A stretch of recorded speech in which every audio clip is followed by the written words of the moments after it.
These days, adult shops are nothing like what people used to expect. Sure, they may have started out with men in long coats buying dirty magazines, hidden in brown paper bags, scurrying in and out as if committing a crime. Now they're clean, tasteful spaces filled with a diverse clientele. There are no peep shows, sticky pink carpets, faint moans in the background, or grainy 80s videos playing on ceiling-mounted TVs. I worked in a shop I'll call Angel's Delight, named after a rival my bosses despised.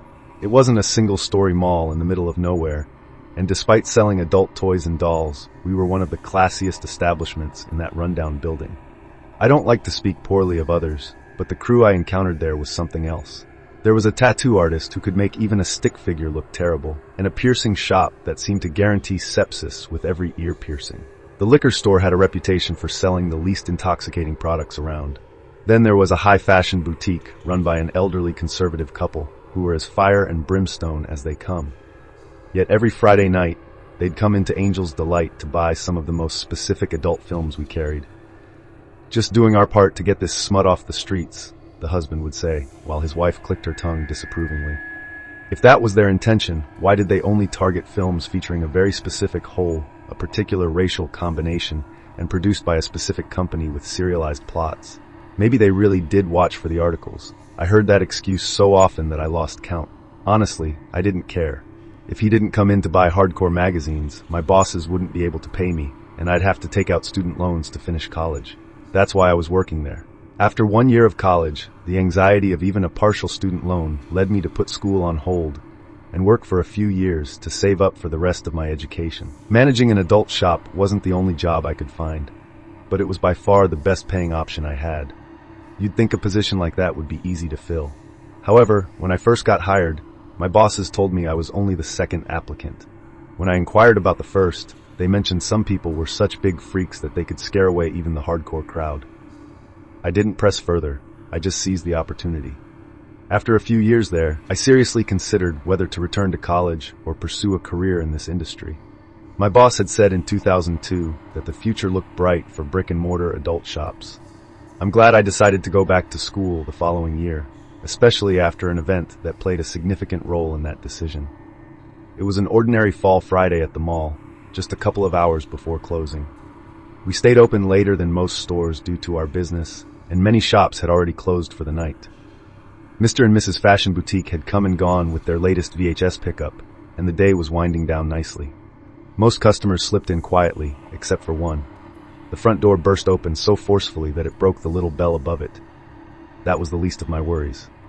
The guy strode into the store, tall, easily 6.5 feet, but lanky and gangly.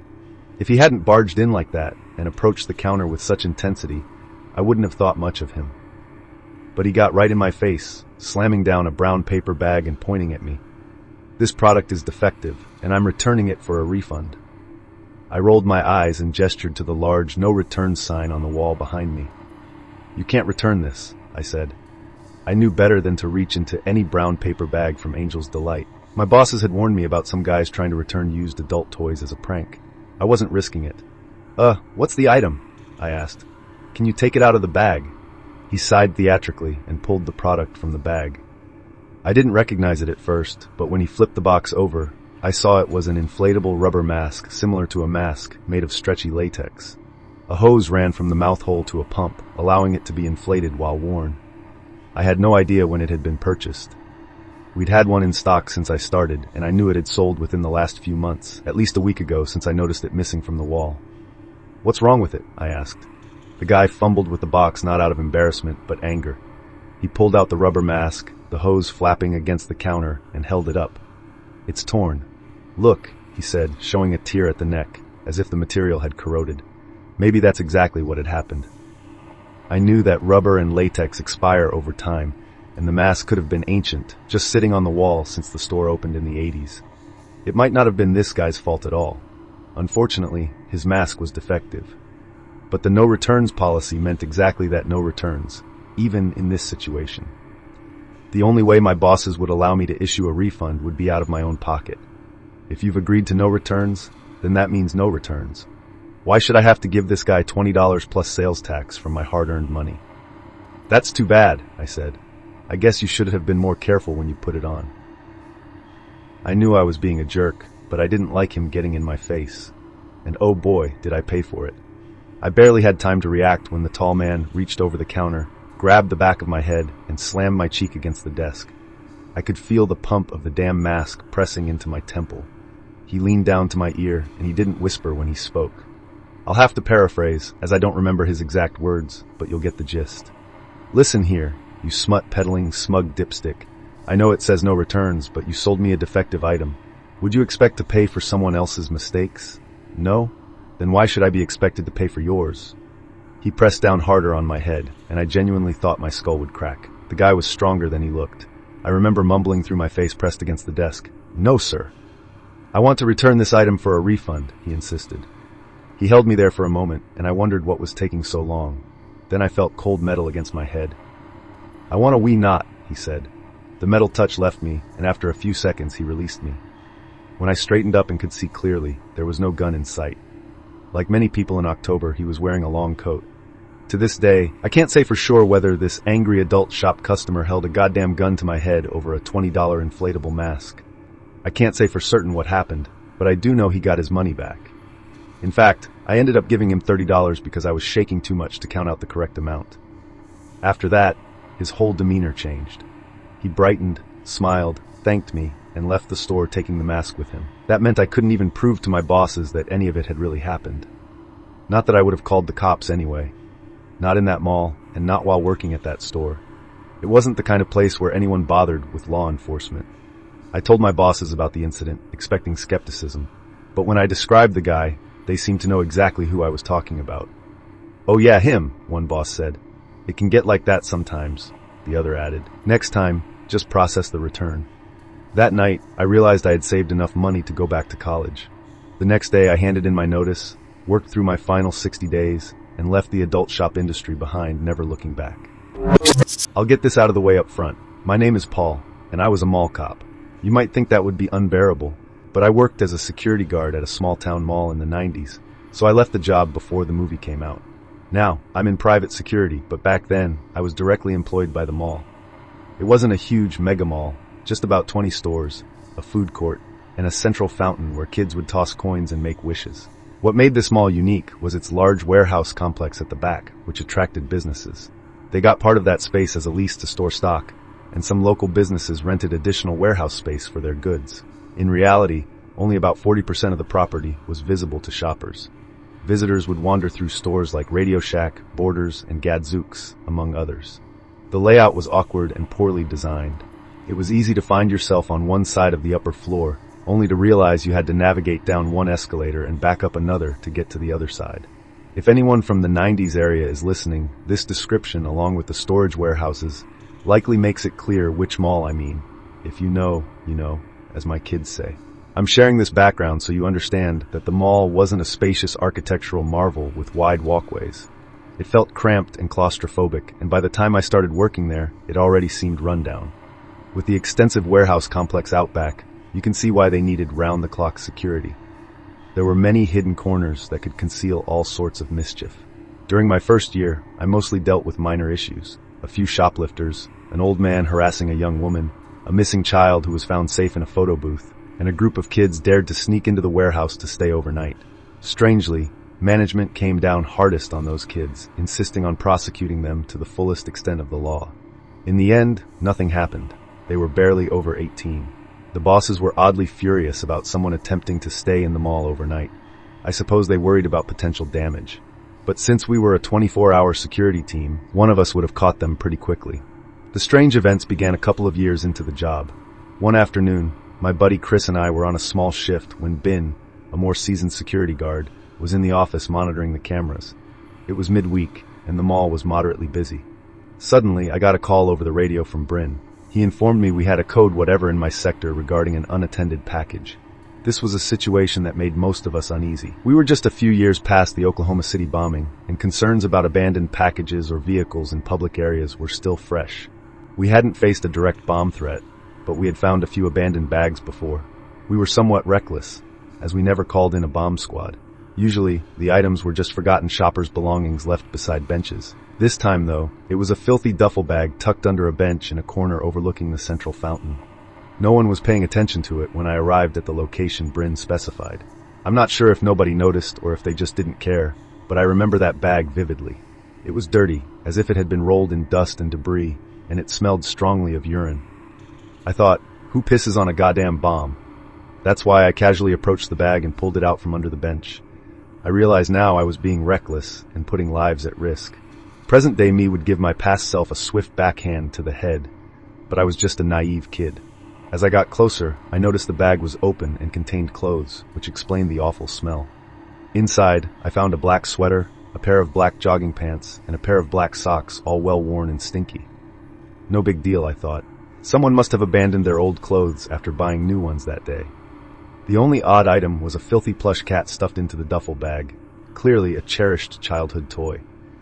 I don't remember much about it, but at the time, I shoved it back into the bag, disgusted by the smell, and tried to ignore what the toy might imply about its owner. I radioed Bin to say everything was fine. It was just a bag of clothes. I then took it out to the dumpsters behind the mall, making sure to wash my hands thoroughly afterward. I didn't even get reprimanded for my reckless decision to grab a potential bomb. A week or two went by without incident, and then like deja vu, I got another message over the radio from Foam. Bring about an abandoned bag. Don't be a dumbass with it this time, kid. He had seen me on the cameras, so there was no point in hiding it from him. I assured him I wouldn't be careless again. I headed to the area he directed me to, near one of those fake plants in another forgotten corner of the mall. Sure enough, there was an identical duffel bag. This one didn't stink. It was clearly newer, but otherwise, it was the same. This time, it was more visible, so even though it was a little reckless, I could peer inside without touching anything. I know I was foolish for not calling this in, but my underdeveloped mind thought it would be clothes again, and I was sort of right. There was no plush cat or toy this time. Instead, I found a few food wrappers, junk food like Twinkies and beef jerky, and some packaged goods. Either this was a bizarre coincidence, or the same person had left similar items in the same type of duffel bag twice in 1 month. Although this one wasn't as foul, I still disposed of it in the dumpsters out back and thought little of it, only mentioning it to Brain and a couple of colleagues. The next sighting came just a few days later. A store worker had found a duffel bag in a female dressing room. By then, word of the previous 2 bags had spread among the staff, which is probably why they called it in. I remember speaking to the girl who reported it. She was barely over 18 and went pale when I mentioned it could have been an explosive device. She hadn't even considered that. I tried to act tough and responsible, as if I had handled my discoveries perfectly. The girl had already opened the bag, so there were no surprises this time except for the smell. This one stank even worse than the first, musty and almost rotten. Thankfully, there was no urine, but that didn't help much. The girl looked like she might puke. Being the gallant security guard I was, I took the bag from her and, as expected, tossed it in the dumpster out back. This time I didn't even check for anything else inside. I wasn't touching that mess. By now, we had 3 identical duffel bags with 3 sets of abandoned clothes. I think it was Chris who first brought this up during a break. It was unusual for us to take breaks at the same time, but that day we did. Maybe there's someone living in the mall, he joked. I seized on that idea, coming up with reasons it could be true and how it made sense. In the end, I think Chris got annoyed with me and left, calling me a conspiracy theorist or something like that. Maybe he just didn't want to confront the possibility. But hear me out. My reasoning was simple. 3 identical duffel bags, 3 identical outfits. 2 of them were clearly discarded because they were old and smelled terrible. Who knows about the middle bag? Maybe there was damage to the clothes that I didn't notice because I hadn't examined them closely. Maybe the guy had cracked his pants that time, who knows? I started piecing together why things might be this way. Perhaps the guy was taking them from the storage warehouses. They could have been stock from one of the clearance outlets in the mall, those places that sell cheap clothing and bags. So this guy was dressed in low-cost clothing from the warehouse and living there. When I lay it all out like this, it sounds like I'm some crack detective who figured it out in seconds with a board and red string. But it wasn't like that. It took me weeks to connect the dots. It was something I thought about intermittently. A few weeks later, a 4th duffel bag was discovered in one of the men's public restrooms on the 1st floor. This time, it had nothing to do with me, but I heard about it from the guy who found it. The bag had been emptied, with its contents scattered on the ground. The theory was that someone had come across it before us and rummaged through it for anything valuable. Maybe there was something worth taking, but I doubt it was just old clothes and more food wrappers. My opportunity came a few weeks later when I switched with the night crew. I liked the night shift. I was coming out of a bad breakup at the time, so I appreciated the quiet and the chance to think. I tend to prefer solitude during tough times, lost in my own thoughts. I have a couple of creepy hiking experiences because of this that I might share one day. Who knows? I was glad to have the night shift because I needed space for my thoughts, and it also gave me a chance to explore the warehouse without interruption. I tried to bring it up with my colleagues in the weeks prior, but the senior guys, in particular, were keen to dissuade us from poking around back there. At that time, I began entertaining some strange thoughts about it all, but later discovered it was completely unrelated. A local business that rented the space had an agreement that prohibited any unauthorized exploration. That might also explain the haphazard security camera coverage in the warehouse areas. Certain parts, especially inside Warehouse B, were mostly blind spots. I had a strong suspicion that these blind spots and the areas my night shift led me to patrol most were where someone might actually be hiding. I've recounted events slightly out of order because I tend to have a flair for the dramatic. In the weeks leading up to my night shift, I became convinced I was seeing things. Nothing wild, no creepypasta nonsense, just obvious glimpses. I spotted men in black clothing carrying that specific black duffel bag, blending into crowds or disappearing around corners. They always managed to keep their faces just out of view. At the time, I knew I'd look a nut job if I pursued that, or even mentioned it to anyone. Maybe I've exaggerated it in my mind over the years, recalling it happening more frequently than it did. But even now, reflecting on it gives me the shivers as a grown man who's worked in tough security jobs. There was something unsettling about the idea of someone in black sneaking around my mall, even if they hadn't done anything bad yet, except for leaving behind stinking clothes. So, on my first night shift, I eagerly headed toward the Warehouse B route. It was foolish, I know, but once I got there, I tried to pace myself and walk the route normally. The warehouses had lights, and we were allowed to use them during patrol, so it wasn't meant to be a sinister trek through the dark. I walked the route probably whistling, trying to appear nonchalant to anyone who might be watching. And this area wasn't even covered by cameras. But then I started examining things more closely. Just take a look, I thought. I remembered that this shelving unit belonged to one of the clothing clearance stores, and I figured it wouldn't hurt to double-check the boxes just to see. I was trying to convince myself that I wasn't investigating the ridiculous notion of someone living in the back corridors and hidden corners of the mall because, obviously, that couldn't be happening. Why would anyone? But then I found the nest. Okay, it wasn't a nest in the traditional sense, not some creature's lair, but a collection of boxes on a large bottom shelf that had been opened and taped together to form a sort of tiny room. It was barely disguised, and I have no idea how anyone had missed it before I found it. To this day, a small part of me suspects that he wanted to be found specifically by me, since I had discovered his first duffel bag. I'm sure that's just my dramatic side talking, but you start to wonder. As mall security, we carried extendable batons. I had never had a reason to use mine for anything violent, and I hoped that night wouldn't change that. Still, I had been waiting for an opportunity to flick it open dramatically in the line of duty, which I attempted at that moment. Naturally, that was when it malfunctioned, and the baton got stuck, forcing me to extend it by hand. I'd shown off that move to my friends countless times, and the one time I finally had a chance to use it, I fumbled. I approached the obvious nest of boxes, uncertain of what was inside, just a bunch of taped-together boxes with an opening leading into a space beyond. "Hey, is anyone there?" I called out. "I'm giving you one chance to come out with your hands up." I don't know why I said with your hands up. We didn't carry guns. It just seemed like the right thing to say. I called out again, but there was no movement from within. I reached forward with my baton and parted the flap that served as a door. And holy crap, the stench. It was like chemical warfare. Until that moment, I had no idea that the simple odor of the human body could be so foul. It wasn't waste, it was purely the stench of human existence. No wonder this guy, because it obviously was a guy kept disposing of his bags of clothes. Inside the nest, I found a bundle of generic brand sleeping bags, one clearly used for sleeping, and the others for padding. The guy had access to all this backstock, so why not? There were also 2 or 3 black duffel bags still in their cellophane wrapping, and a stack of the generic black clothes I had been finding. I backed up a little and assessed my surroundings, trying to figure out which store this particular storage area belonged to. And then it all clicked into place. The shelving area belonged to the budget clothing store that went out of business last year. For reasons unknown, they shut down suddenly and left their stock behind.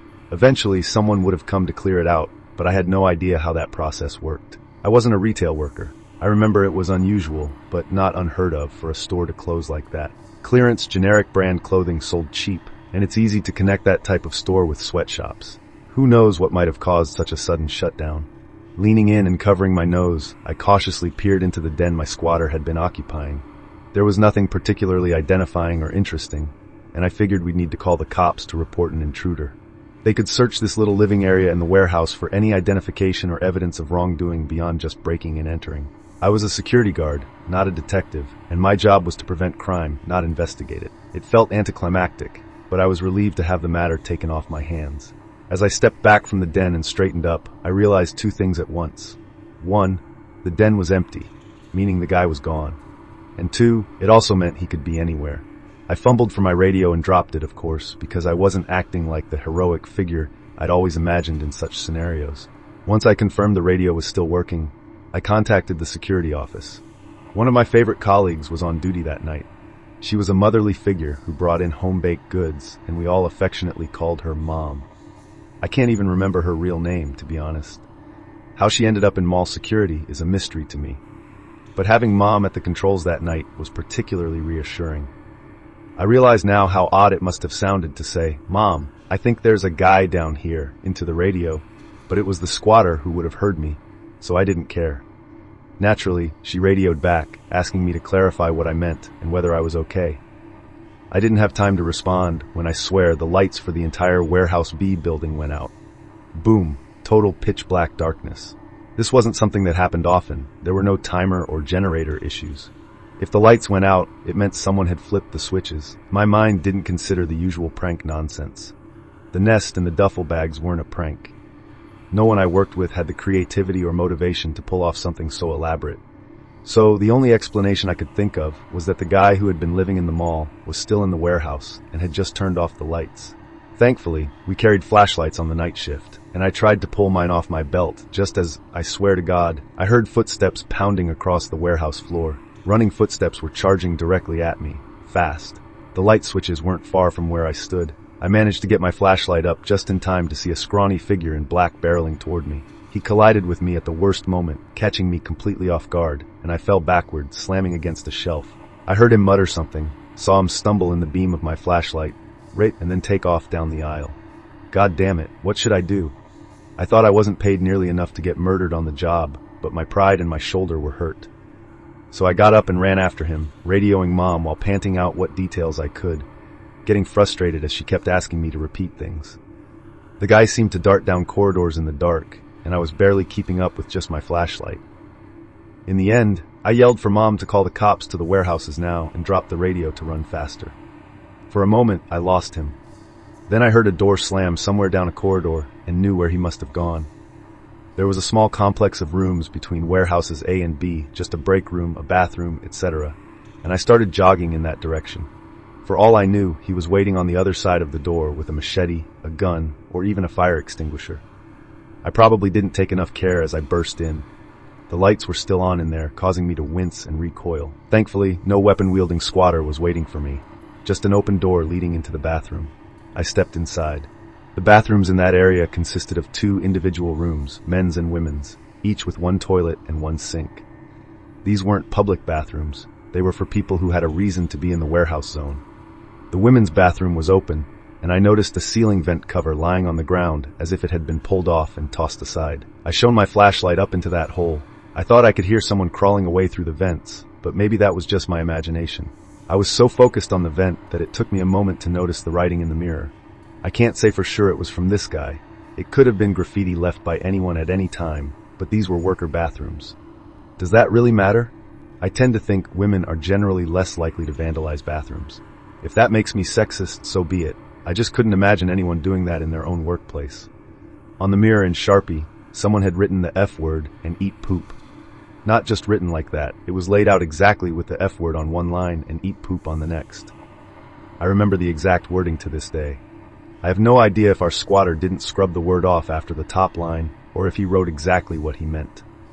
Sadly, I can't tell you that I pursued him into those vents like some action hero or Batman. Absolutely not. I wasn't about to die in a vent in my 20s for an almost minimum wage security job. I'm not diehard. I waited for the cops, who showed up shortly after. Now, I'll rush through what happened next. Basically, the cops investigated, and we indeed had a squatter living in the mall. He hadn't limited himself to his den in that warehouse either. The cops, management, and us guards found at least 4 other areas around the mall, and only one of them was in the warehouse. The others? Let's just say he got around the whole complex. It was an old, maze-like building, as I mentioned earlier, not hard to get lost in the corridors, maintenance closets, vents, and gaps between stores. In every little nest we found, there were duffel bags and the same black outfits. We never found any boots, though. He'd been wearing heavy boots when he charged at me, and I remember those thundering footsteps. I guess his boots meant something to him, so he never changed them. As for the clothes, they were just basic black garments and trash loads of food wrappers from things he'd stolen from the warehouse and eaten. Nothing nutritious. By the time I chased him off, he must have been in terrible health. We found nothing else, no manifesto, no sinister plans, no other writing, no ID, and no personal belongings. But I always remember that in the first duffel bag, there was one dirty plush cat. Had I thrown that guy's one beloved possession into the dumpster out back? Is that why he told me to f*** off and eat crap? That phrase became a running joke among the security guards for a while, until it eventually fizzled out. It was easier to focus on that than to consider how incredibly creepy and unsafe it was that someone had been living in the walls of the mall for who knows how long. Probably the same reason management was intent on keeping it all under wraps. I never found proof that anything truly terrible had happened, but the vents and crawl spaces had access to both private and public bathrooms. There were dressing rooms and plenty of places for someone to hide, and if they wanted to, they might even watch. We all agreed it was better not to know as long as he never came back. Security tightened up significantly for a while. I left the role about 18 months later, and by then, things had calmed down somewhat. But those of us who were there at the time still talked about that shadow in the walls. So, I really don't have any definitive conclusions about who this creepy, stinky guy was that knocked me over. I know that's disappointing, but I do have some insight. About 10 years after I left that job, I was in a different place in life. I was in a relationship with someone who would later become my wife, and she was also from the same town. We'd grown up together, but not in the same circles, if that makes sense. A relationship where you meet later in life and remember each other.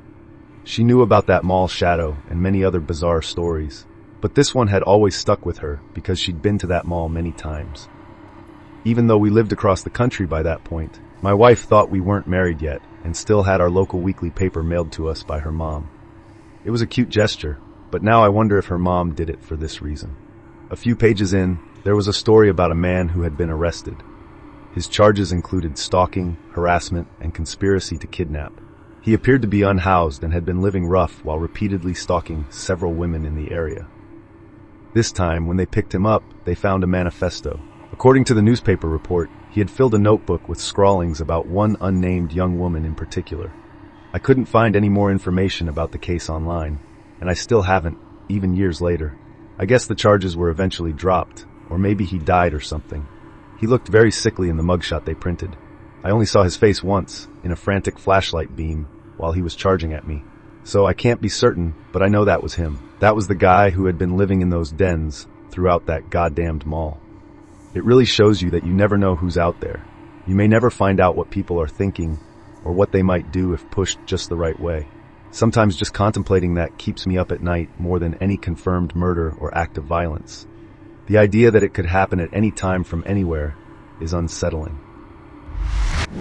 So just for clarity, I'm British and I have a bit of an unusual job. I go from place to place, usually at night, all around the country, fixing vending machines, jukeboxes, and arcade cabinets. My company hires and trains people to fix any of these devices that someone might rent for their public space. 95% of my work is vending machines. Usually some item like a pack of Space Raiders has gotten stuck in the prongs and nobody's confident enough to give it a good thump. I don't advise that anyway. It voids your warranty. Now sometimes it's more fun though, and I get called halfway across the country to fix Mario Kart. If I'm really lucky, it's a classic arcade cabinet, an actual honest-to-God 80s one that's still functioning. These things are surprisingly robust and mostly just need a bit of maintenance. Tonight's job was in a motorway service station that's attached to a much bigger mall. After hours, only the service station area was open, which was a large open-plan room with a row of fast food kiosks, a side room with a few arcade machines, a corridor leading to public toilets, and then a big crate that would normally lead into the now darkened mall. I pulled into the car park. The huge, unlit mall loomed over like a squat brick house. Honestly, the lights of the service station area were really welcome at that point. I had been driving for hours, frazzled and craving a cup of garbage vending machine coffee. The car park had a few vehicles in it. I grabbed my bags out of the back of the van and headed into the service station. It was warm and smelled very lush. My stomach rumbled, but the rule is no food until after I've done the job. I grabbed a cup of black coffee with 2 sugars from the vending machine and headed over to the job, which in this instance was a 2-player Mario Kart arcade GP cabinet. One of the seats had come loose and one of the wheels had some drift to it, so I just needed to do a bit of maintenance. I got the job done in half an hour, quicker than I'd anticipated, and I'm pretty single-minded, so I hadn't really taken in my surroundings until this point. I guess I'm not one of those constantly hyper-aware, true crime buffs who sometimes write in and assess every possible threat. There were 3 fast food kiosks, which seemed to be staffed by just one person, a bored-looking middle-aged man with tattoos running up his gloved arms. In the back corner sat a group of people in hoodies who I guessed were teens, and then at a table in the middle sat 2 women, maybe in their early 20s. They seemed nice, so I smiled and nodded to them before heading over to grab my usual fillet of fish meal order. Yeah, I'm the one who orders that. I got the food from the grumpy fast food worker, sat down, and began chowing down on my fries. I was about halfway through the meal when the group in the corner got up from where they had been huddling. When they stood, I could see that they were all decently tall, except for one of them who was particularly short. Nothing unusual, just notable, and it made me doubt that they were actually teenagers. Anyways, my heart sank when I saw that they were all wearing masks. Again, nothing ridiculous, just scarf-type masks pulled right below their eyes and hoodies pulled down low. You know, the usual picture the British tabloids paint of knife crime hoodie youths. In my experience, though, that's mostly scaremongering and bluster. If anything, I thought this was a wind-up. At least I really hoped so. As the group of 4 made their way over to my table, they stood there facing me. No speaking, nothing. "Can I help you, fellas?" I asked, trying to sound polite and not rattled. I'm not exactly some weakling, but I'm not eager for a fight either. I was trying to catch the eye of the girls at the center table to see if they were in on it or anything, and the hoodie gang stared at me. Then one of them lunged forward and shoved the table. Not hard, but enough to try and make me jump. Absolutely classic school bully behavior. "All right, lads, I'm just trying to wind down after work. Don't want any trouble. Be on your way now." I thought I heard one of them giggle, like that was hilarious. Idiots. The one who shoved the table leaned in and said, "You got a problem, mate," he hissed. Okay, they were angry little lads with something to prove. "No, mate, just trying to eat my burger." "No, mate, just trying to eat my burger," he echoed. Just trying to eat my burger," one of the other tall ones said. The third tall one slammed a gloved fist down on the table, and my drink toppled over. I caught it before it could hit the floor. "Come on, lads," I said. "It's not worth it, is it?" I hadn't noticed the short one circling around behind me while the others distracted me. Hands fell on my shoulders. "Not worth it." The voice was quiet, and I couldn't tell if it was a girl or a little kid. My gut said it was probably a kid, maybe both. Probably why I didn't immediately respond with a swift over-the-shoulder elbow. "All right, forget this," I said, standing up. The hoodie behind me had to jump backward to avoid getting hit by the cheap service station chair. I grabbed my bags and made my way to the entrance, and of course that gang followed me. "Oi, bud, I was sticking around," they jeered, but I was over it. I had dealt with my fair share of schoolyard bullies, and well, obviously school, but I was way too old for this bollocks, even if it meant abandoning a McDonald's. As we walked into that car park, I hoped that the service station worker would have the sense to lock the doors behind the gang. Or maybe these kids were known to the service station folk. I suppose this kind of thing happened here all the time. As I fumbled at my van for the key, I saw the 2 women looking at us from the window. The gang was in the middle of the car park, about 5 or 6 meters away from me, and they were just watching me. I didn't want to turn my back on them by going to the back of the van, so I opened the passenger door and threw my bags onto the seat, keeping my eye on them. I did slip a socket wrench out of one of the bags, though, and tucked it up my sleeve. "All right, I'll be off, lads," I said, backing around the van to the driver's side. I thought it would probably be better to keep engaging them instead of acting too scared. Keep up the bull crap, I guess. They stood there and simply watched as I got into the van. I gunned the engine and put it into reverse, thinking that I was going to get away scot-free. Then suddenly, they charged toward the van, just ran at the bonnet, slapping it, hooting and hollering like some hyenas. I jumped visibly and they just laughed harder. They had no fear at all that I might just drive into them or anything. So, I slammed down on the pedal and peeled backwards in a U-shape through the almost empty car park and drove off. They chased me as I turned, slapping and banging on the side of the van a few times, then sank back into the darkness. Maybe I should have just run them over, but I bet that would have worked out worse for me than for them. especially if one of them really was some kid. I stopped at a later service station to see if any damage had been done, and there was a big thin gash along the side of the van. It definitely looked like it had been scraped with a knife. I spoke to my boss and then called the cops, who said that there was always trouble at that service station and they'd swing by. I never heard anything about it, though. The thing that terrifies me is that I'm not convinced they intended to let me get away. The way they lost control at the end there, like wild beasts. I'm certain if I had gotten out to confront them, I wouldn't have been leaving that service station in one piece. I live in a country where certain bad things are even more taboo than they are in the West. We do not like to speak about them. One such time was in this tale told to me by my mother. In my municipality, there was a local shopping center that had recently been torn down. I remember that when I was small, I used to visit this mall, which was filled with smiling, laughing faces, people buying things, and having a good time. I remember there was a food court on the bottom floor with all sorts of sights and smells that captivated my young mind. Cookies baking in a kiosk that smelled delicious and cuisine from all over the world. I loved going to that mall, running about and looking at all the stores. I recall this huge spread of goods and services, from colorful children's toys to beautiful clothes we dreamed of wearing someday. To me, as a child, this mall seemed like a magical wonderland. Trips there with my mother, father, and siblings, or with friends and their parents, were always very special and happy times. When I was about 6, we were told that the shopping center would be closing down. I remember crying. I knew my father worked there, and I believed that the mall closing would mean that he would lose his job. But no, he did not work for the mall itself. He was the manager of a chain store inside, and he had recently been promoted anyway. I soon forgot about my sadness, the mall, and moved on to other things as I grew up. It was only years later, returning home to visit my parents and seeing the news of the center's final fate, the demolition of the long-abandoned building, that I learned the true story of the mall's closure. It happened in the summer, shortly after the mall had closed to the public for the night. This shopping center was small but very tall. There were perhaps 6 stores on each floor, with the food court taking up almost all of the bottom level. The next floor held toys and electronics and fun things. Above that was clothing and home goods. And finally on the top floor, some office space and a single stationery store. I remember finding sort of exciting. The center of the shopping mall was open to the skies, with a large sculpture roughly in the middle. On a bright day, the sun would catch the sculpture just right, casting a sort of rainbow effect. Because of the dizzying height and the open design of the central column, each floor had strong reinforced glass to prevent anyone from falling to their doom. I remember looking through the glass on the top floor, not even tall enough to look fully over the side, craning my neck to try and see all the way down to the bottom.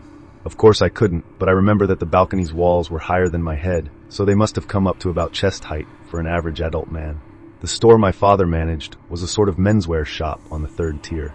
That summer, the company he worked for had recently collaborated with a notable fashion designer, and a product release party was held in his store. It was just a small affair with a handful of fashion journalists and a select group of customers invited for early access to the products. That's why there were maybe 15 people in my father's store that evening. My mother cannot explain why she stepped out of that store at that moment. She recalls needing some air, but she's never been the type to need it. She says that she had been outside no more than a minute when the body fell from the sky. He was not close to her, but rather directly opposite, across the central opening of the mall. A man fell seemingly from nowhere. He was wearing a brown business suit, and as he fell, his jacket flapped like wings, and his tie cracked almost like a whip. About 3/4 of the way down, one of his shoes came off and veered off course, perhaps from the flailing of his legs. His face showed first shock and then terror, and then he vanished from my mother's view.